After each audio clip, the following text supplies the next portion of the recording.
Hello students, আমি Aniket sir. তো আজকে নিয়ে এসেছি শর্টস একটা। তো এটা আপকামিং যতগুলো এক্সাম আছে তার জন্য এটা খুব ইম্পর্টেন্ট। দেখো এখানে কি বলেছে যে এই একটা রাশি দিয়ে দিয়েছে, এদের গুণফলের শেষে কতগুলি ধারাবাহিক শূন্য আছে। এবার দেখো এখানে যেগুলো লেখা আছে একের উপরে দুই, দুইয়ের উপরে চার, অর্থাৎ পাওয়ার কিন্তু ডবল হয়ে গেছে। তাহলে এখান থেকে আমরা এইটা লিখতে পারি যে পাঁচের উপরে দশ, দশের উপরে কুড়ি, পনেরোর উপরে 30, কুড়ির উপরে 40, পঁচিশের উপরে 50 থাকবে। এইবার এখানে তো দুইয়ের ওপরে চার, চারের এবার এই যে সিরিজটা এর মধ্যে কিন্তু দুইয়ের যে গুণিতক সেটা কিন্তু প্রচুর আছে। এবার জিরো থাকার জন্য কি থাকতে হবে? পাঁচ একটা এবং দুই থাকতে হবে, তবে সেখানে একটা করে জিরো পাবো। তাহলে পাঁচের সংখ্যা যদি কম হয় তাহলে জিরোর সংখ্যাও কিন্তু কম হবে।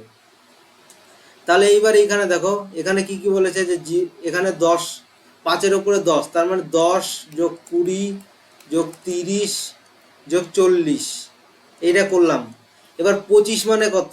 পাঁচের স্কোয়ার, পাঁচের স্কোয়ার ইন্টু 50 মানে 100 যোগ 100 মানে কত হলো? আমার সম্পূর্ণ যোগ করলে হলো 200। তাহলে এই যে রাশিটা, এই রাশির শেষে কিন্তু এক টোটাল 200টা জিরো থাকবে। এই হলো আমাদের উত্তর।